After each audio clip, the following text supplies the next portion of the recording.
Kembali pada kesempatan ini kita akan bersama-sama melakukan pelimpahan jasa hari yang ke-21 wafatnya almarhum Bapak Irwan Sugianto atau Wuyutek.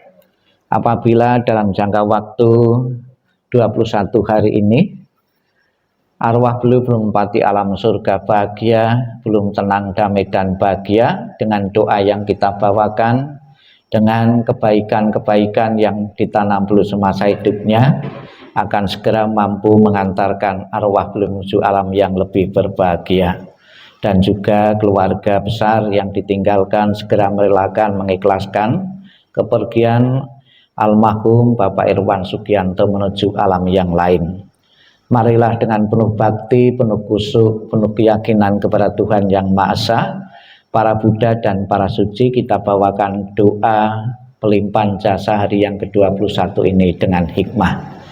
Untuk mengawali pembawaan doa, marilah kita berdiri, kita akan bersama-sama memberi hormat dengan muka setengah badan sebanyak 3 kali.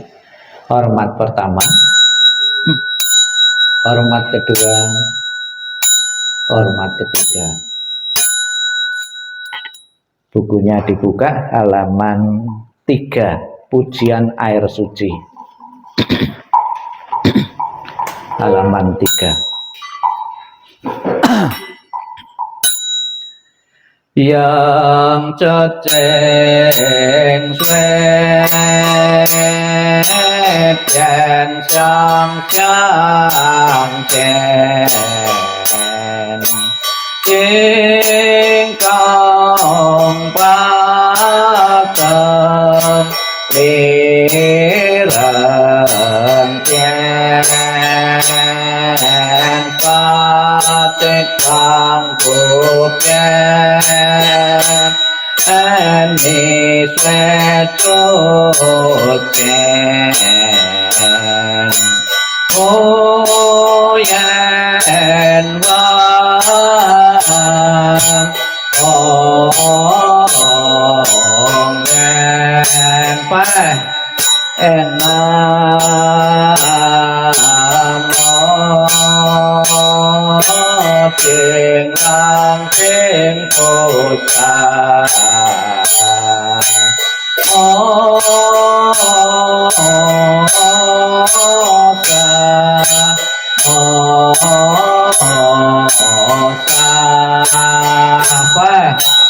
Nam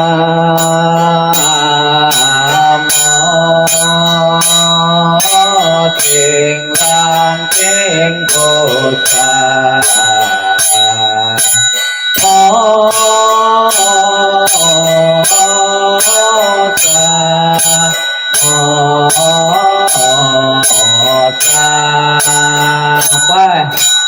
Nam mô thiền lang thiên Bồ Tát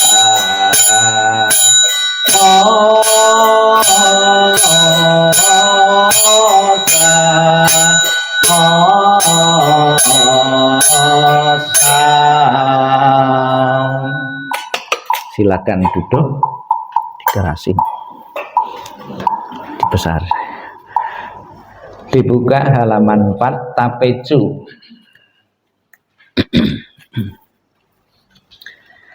Namo Si Quang Che In Ta Sa Amitabha. Namo Si Quang Che In Ta Sa Amitabha. Namo Si Quang Che In Ta Sa Amitabha.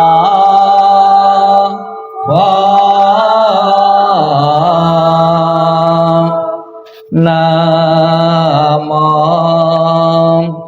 Ta Pe Quan Sa In Bồ Sát. Namo Ta Pe Quan Sa In Bồ Sát. Namo Ta Pe Quan Sa In Bồ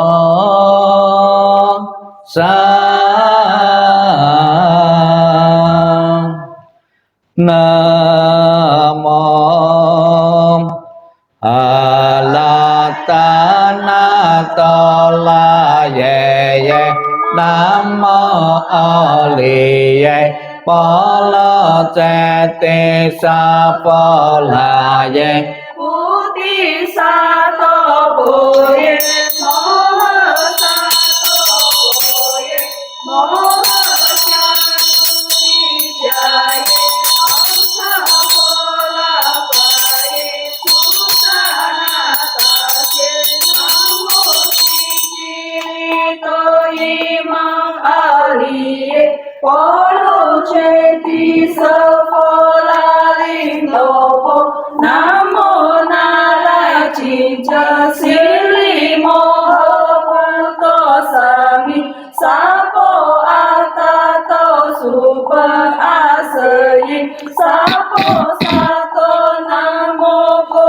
Sato Namo Po Jamo Fatata Tajata Ampa Pala Sila Jati Calote Sili Moga Poti Sata Sapa Sapa Mola Mola Mosi Mosi Lintayin Cilo Cilo Ceng Mong Tolo Tolo Wasayati Moga Wasayati Tola Tola Tilini Sapola Ye Jala Jala Mama Kwa Mola Motili Isi Isi Sana Sana Kala San Pola Sali Wasa Wasan Pola Saye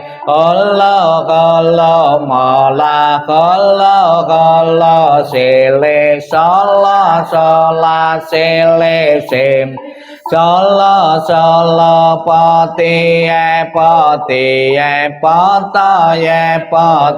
ye mitili ye nala cinta tili sane napo ye mona sapom Sita ye sapo maka sita ye sapo sita yoy sapo la ye sapo nala cinta sapo mola nala sapo sila san amaca ye sapo sapo moka sita ye sapo Sacela asita ye sapaga patama casita ye sapaga nala cinta pocala ye sapaga mopalisan cela ye sapam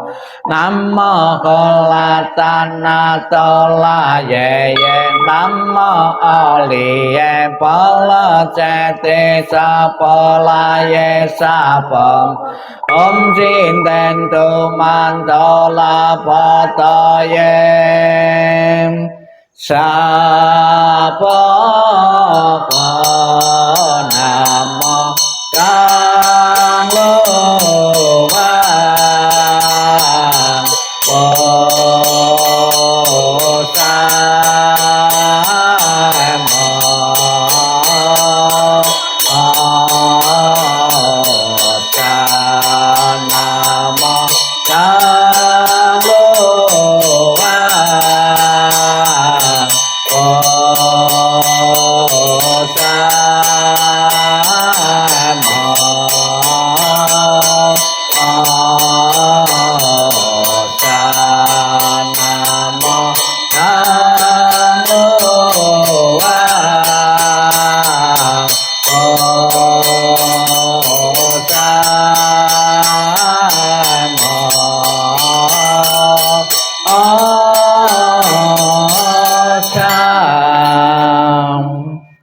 halaman 56.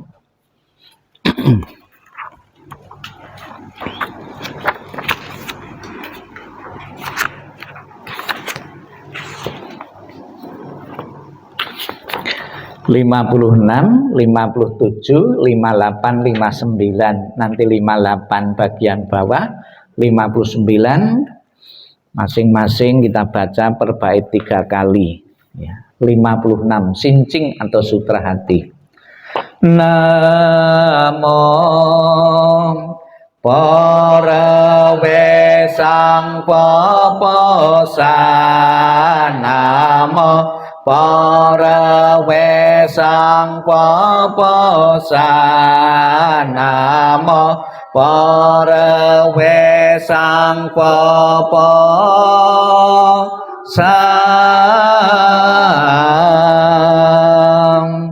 para palamita sing ting quan cha chai pa sa sing san para palamita sa cha cha bo e che công to e che co a sa le sa sa po ye công po e sa che sa công che sa sa sang sinh sa ye wo ro sa le sa chu quang co xiang po san po minh po cao po cheng po chan sa công cho bo sa sang sinh sa bo yen a pe san sa ye bo sa sang ve so quang bo yen chen nai cha wo e sa che wo minh ye wo minh che nai cha wo la sa ye wo la sa che wo co che me ta wo cha ye wo ta ye wo sa ta co po te sa ta ye pa ra pa la mi ta cô san vô ca e vô ca Bối cơn phơ lên nên nang ta mong sa nang pan san sa po ye po ra po lo mi ta cô ta ana ta la sam nya sam pa ti có cha po ra po lo min ta san cha sa ta min cha vô san cha sa vô tân cha nát cho che che cô san sa po ra po la mi ta cha ye che te pa la san che te po te sa po ko nam mô a mi ta po ta che ta ye ta te ye ta a mi le ta po pe a mi le ta sin tam po pe a mi le ta pe cha lan te a mi le ta pe cha lan ta cha mi ne cha na cha ta cha le sa po nam mô a mi ta po ye ta che ta ye ta te ye ta a mi le ta po a mi le ta sin tam po pe a mi le ta pe cha lan te a mi le ta pe cha lan ta cha mim ta na cha ta cha le sa po con nam mô a mi ta po ta che ta ye ta te ye ta a mi le ta po pe a mi le ta sin tam po a mi le ta pe cha lan te a mi le ta pe cha lan ta cha mi ne cha ta cha le sa po con nam mô sa văn đan ta ye ta wa lo che tim Om Sampalaya Kum Nam mô sa văn đan ta ye ta wa lo che tim Om Sampalaya Kum Nam mô sa văn đan ta ye ta wa lo che tim Om Sampalaya Kum Namo solo poye tantaye toye tajetam Om solo solo pola solo sabokom Namo solo poye tantaye toye tajetam Om solo solo pola solo sabokom Namo solo poye tantaye toye tajetam Om solo solo pola solo sabokom Om yeyenan sampawa wacelakum Om yeyenan sampawa wacelakum Om yeyenan sampawa wacela Om 55 dan 56 silahkan berdiri 55 56 disambung 61 nanti yang bagian terakhir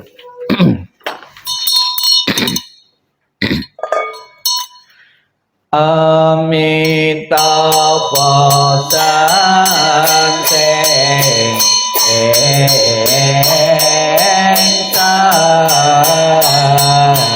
yang kakwani kutan pakakwan kan kose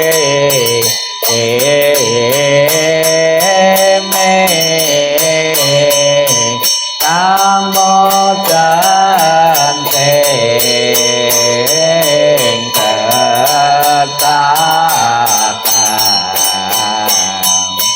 quang chu qua po po chung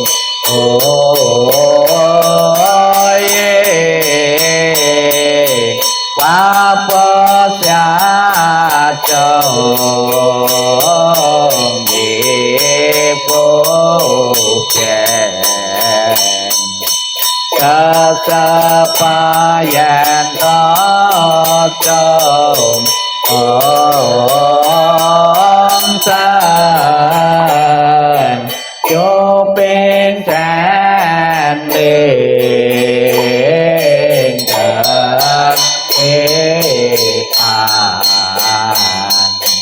an te phàm te la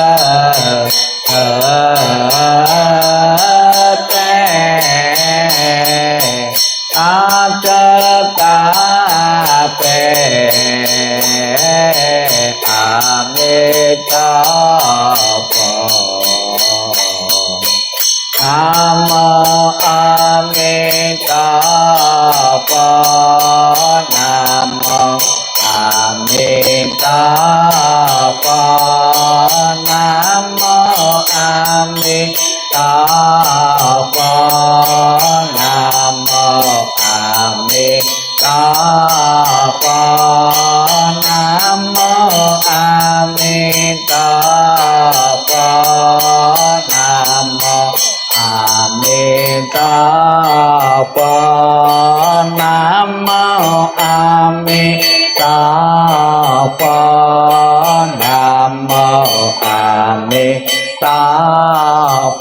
61 Namo Quan Sơ Yên Bồ Sát Namo Quan Sơ Yên Bồ Sát Namo Quan Sơ Yên Bồ Sát Namo Tassa Cha Bồ Sát Namo Tassa Cha Bồ Sát Namo Tassa Cha Bồ Sát Namo Tiên Tiên Ta Ca Trong Bồ Sát Namo Tiên Tiên Ta Ca Trong Bồ Sát Nam Mô Tiên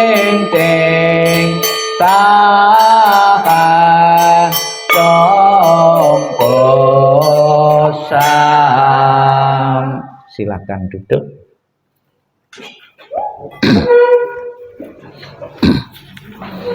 Enam puluh dua, 63, 64 ya. Kita baca bersama-sama bahasa Indonesianya 62. Para Buddha di 10 penjuru di 3 masa, Amitabha Buddha yang terutama, menolong almarhum lahir di tanah suci pada tingkat 9. Dengan kebajikan yang luar biasa, kini aku berlindung sepenuh hati, bertobat atas kesalahan yang dilakukan pikiran, ucapan, dan perbuatan.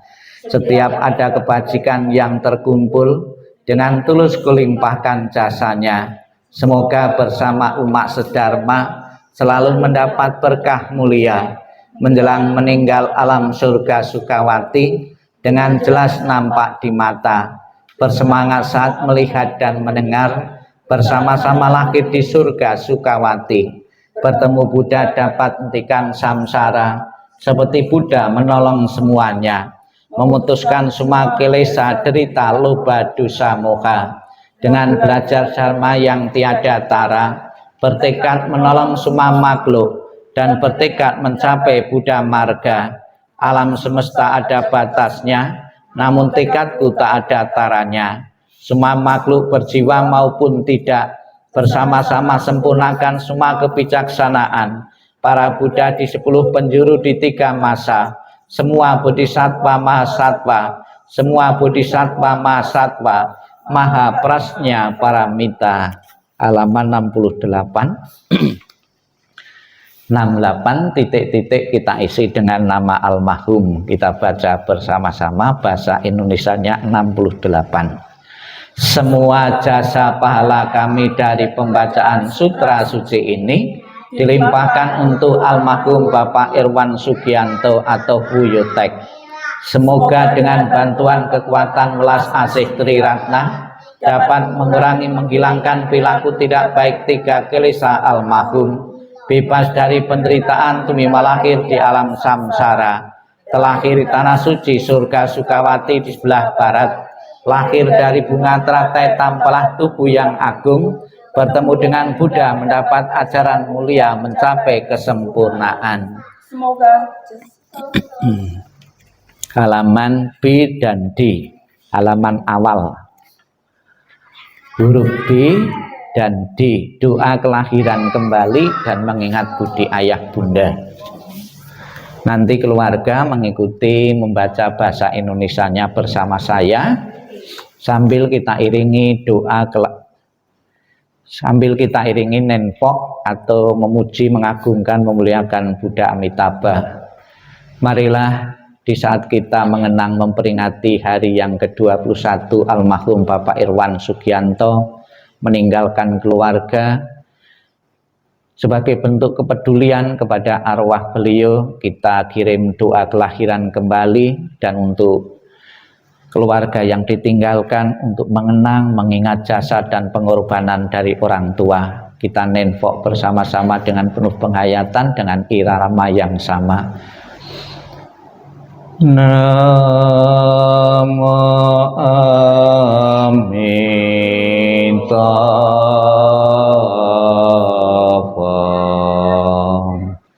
Namo Amitabha.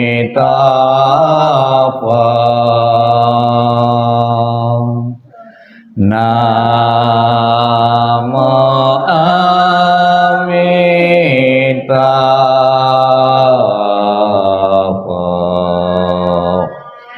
Namo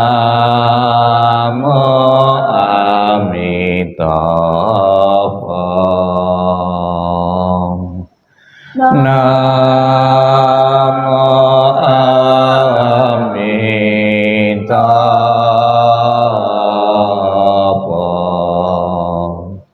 Namo Amitabha. Namo Amitabha.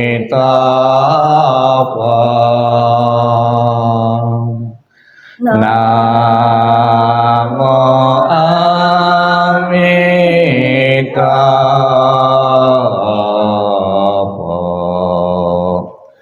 Namo Amitabha. Nah, doa untuk kelahiran kembali. Ketika aku mengantar kepergianmu, rasa duka duka menjadi senandung yang indah. Setiap kata telah doa kedamaian. Perjalanan kelahiran kembali sejuk dan cerah. Wajahmu tak terlupakan di dalam hatiku. Saat kita bersuka cita seperti baru berlalu. Tiada yang dapat mengganti keberadaanmu. Lepas dari dunia fana adalah menuju kebebasan.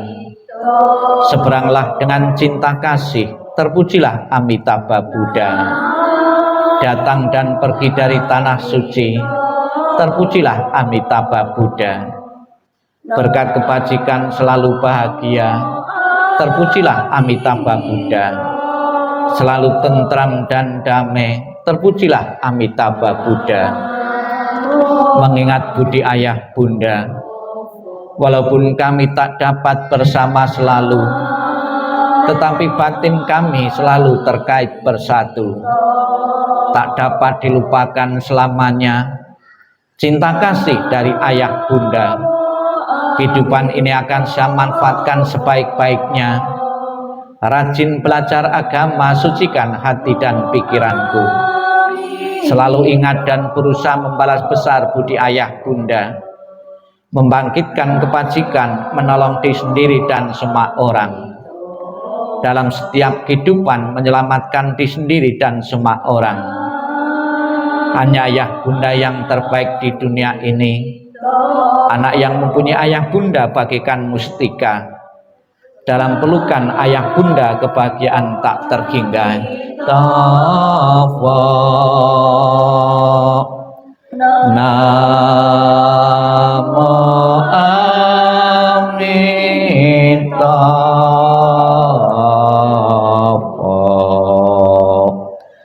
Namo Amitabha.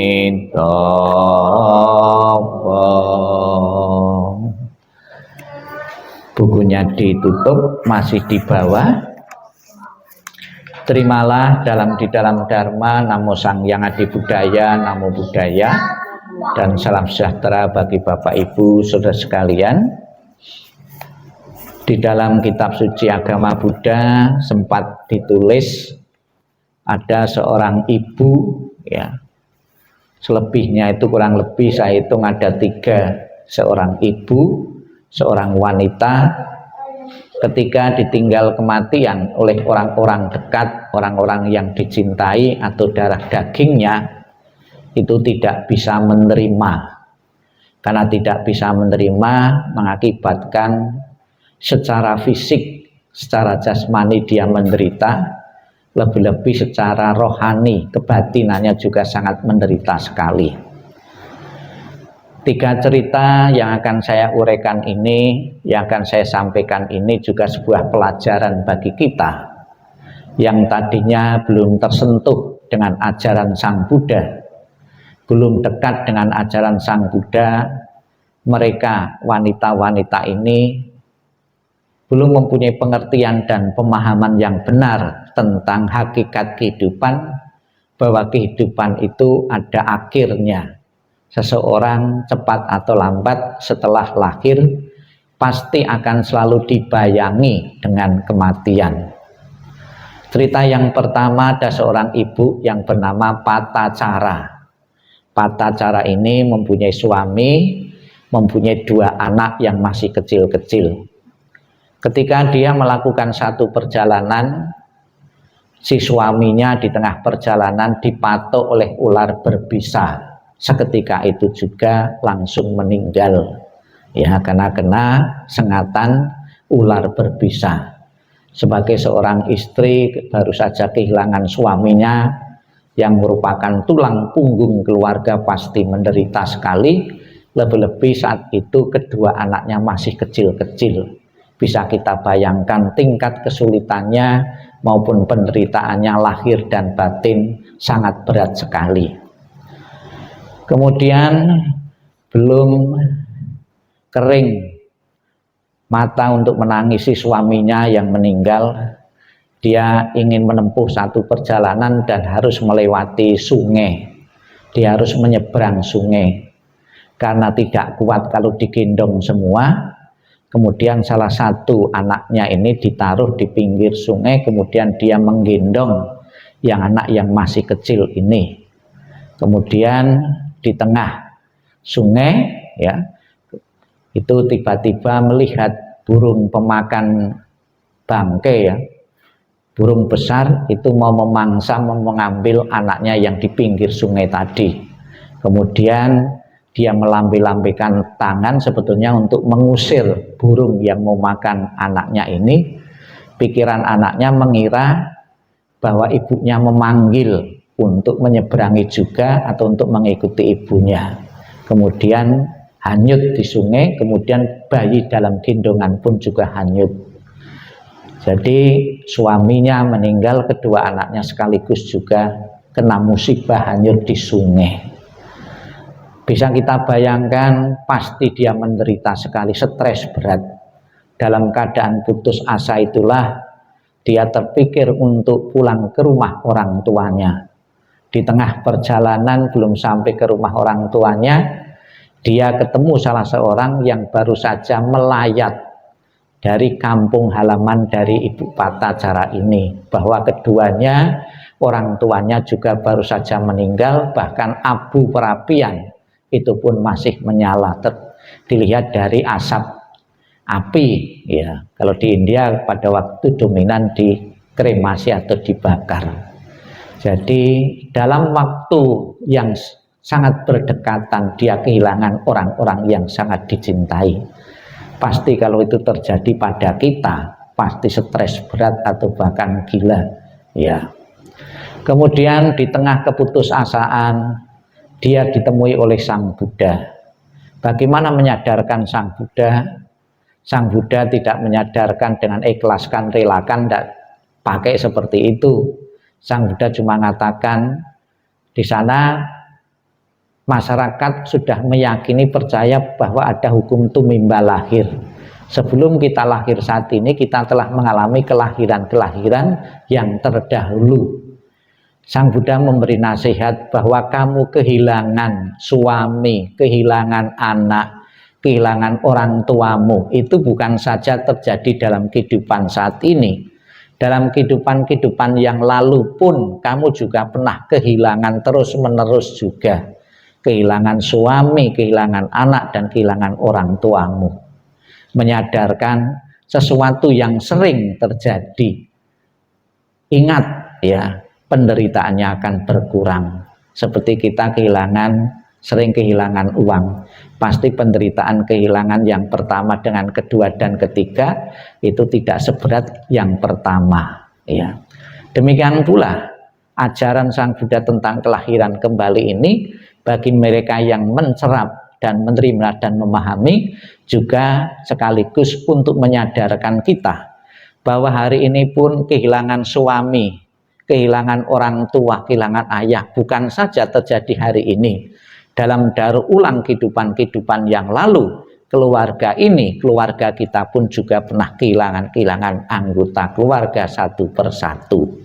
Maka sesuatu yang sering dan sudah menjadi hukum semesta alam, maka tidak perlu dimelekat, ya, kepada orang-orang dekat kita. Semakin kita dekat, melekat kepada sesuatu, itu akan membuat penderitaan. Maka di dalam pejangan Sang Buddha banyak sekali ungkapan-ungkapan nasihat-nasihat. Jangan mencintai terlalu sangat, jangan, maksudnya pelekat. Jangan membenci juga, jangan terlalu sangat. Sebab sesuatu yang keterlaluan itu menimbulkan masalah bagi kita. Boleh kita cinta kepada suami, kepada keluarga, jangan terlalu. Apabila terjadi sesuatu di luar dugaan kita, batin kita tidak bisa menerima, belum siap untuk menerima, akibatnya akan mengganggu batin kita, pikiran kita tidak bisa menerima. Sesuatu yang mengganggu itu tentunya akan merugikan kita, baik secara fisik, kita tidak bisa makan, kita tidak bisa bekerja. Maka ajaran Sang Buddha ini mengingatkan kepada kita, kehilangan anggota keluarga bukan terjadi saat ini saja, namun juga pernah terjadi dalam banyak kelahiran-kelahiran yang lalu. Itu cerita yang pertama, menyadarkan patacara ini yang tadinya stres berat tidak bisa menerima, akhirnya bisa menerima.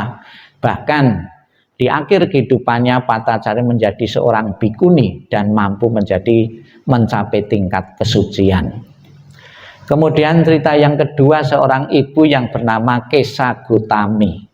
Dia kehilangan anak satu-satunya, anak tunggalnya.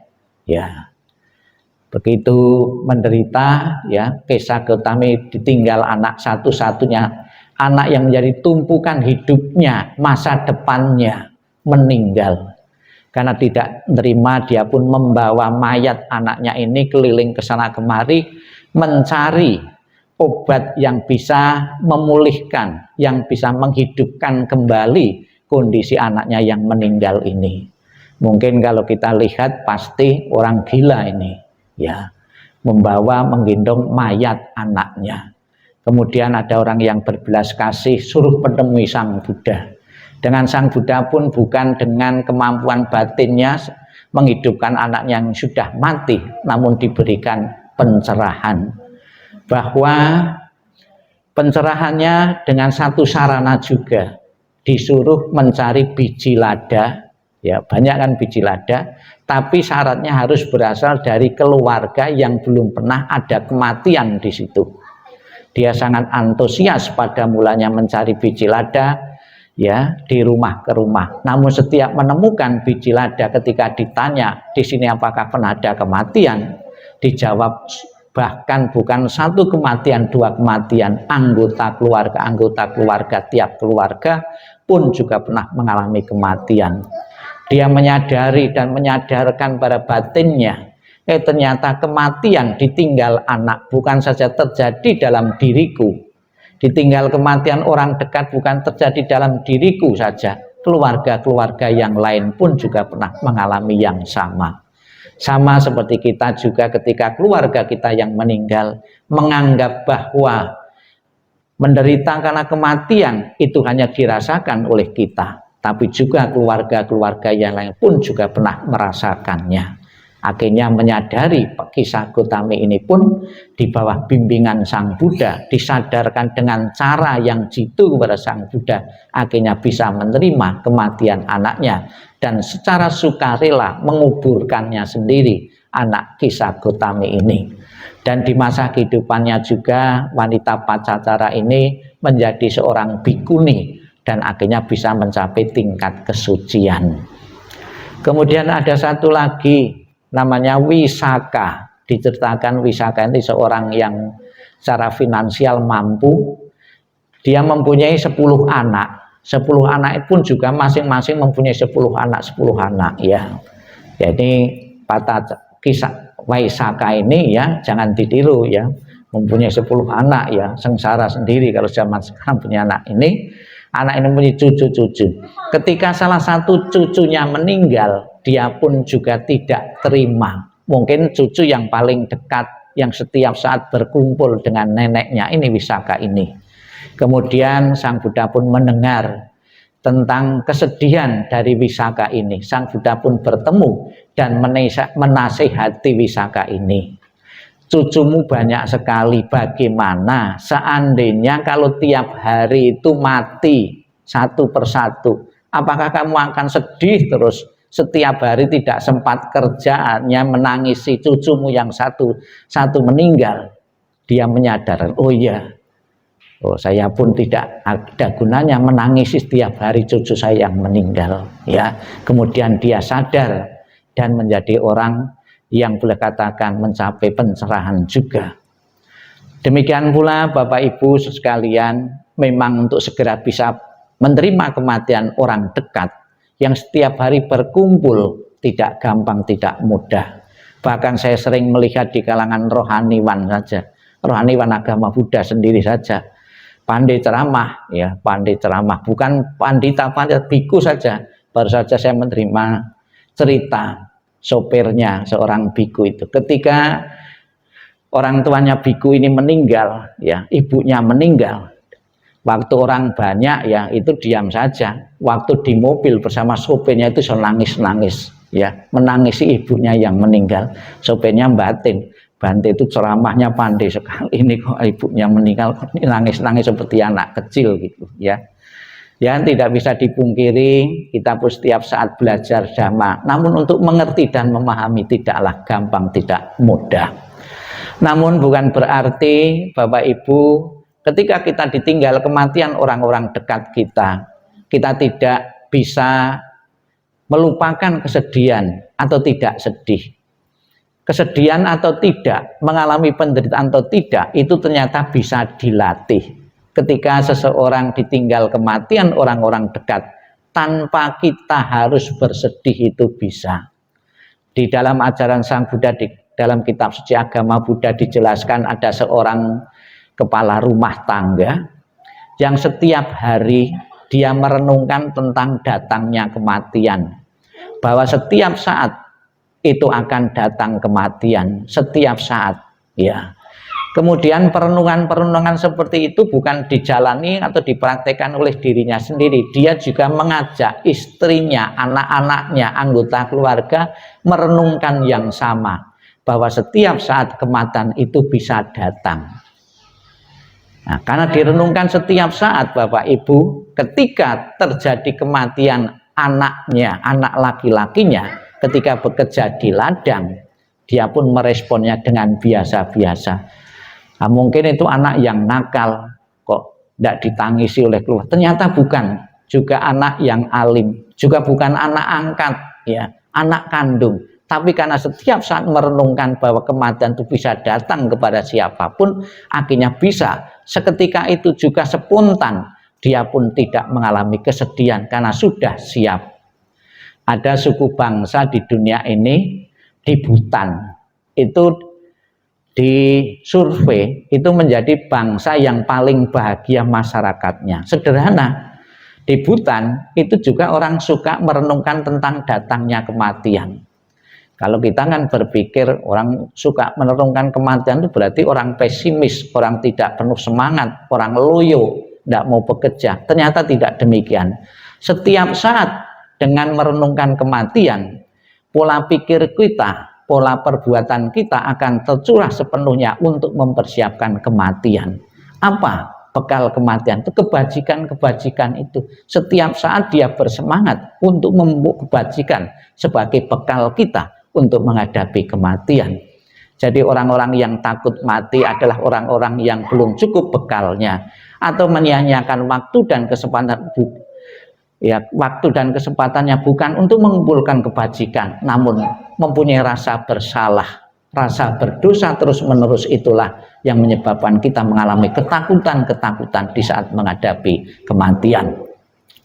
Itulah Bapak Ibu sekelumit dhamma yang diajarkan oleh kitab suci sebagai inspirasi bagi kita. Kalau pada hari ini kita memperingati mengenang 21 hari, tentunya penderitaannya, kesedihannya pun sudah berkurang dibanding di saat awal-awal kehilangan seorang suami. Semoga dengan niat baik keluarga memberi dukungan doa dan persembahan makanan-makanan ini sebagai ungkapan bakti, bentuk kepedulian kepada beliau, bentuk simpati kepada beliau, benar-benar arwah beliau Bapak Irwan Sugianto segera terkondisi terlahir di alam surga bahagia, dan keluarga benar-benar merelakan sepenuhnya kepergian almarhum menuju alam yang lain. Sadu, sadu, sadu. Marilah kita akhiri dengan berdiri, kita menghormat sebanyak 3 kali. Hormat pertama, hormat kedua, hormat ketiga. Namo Amitofo.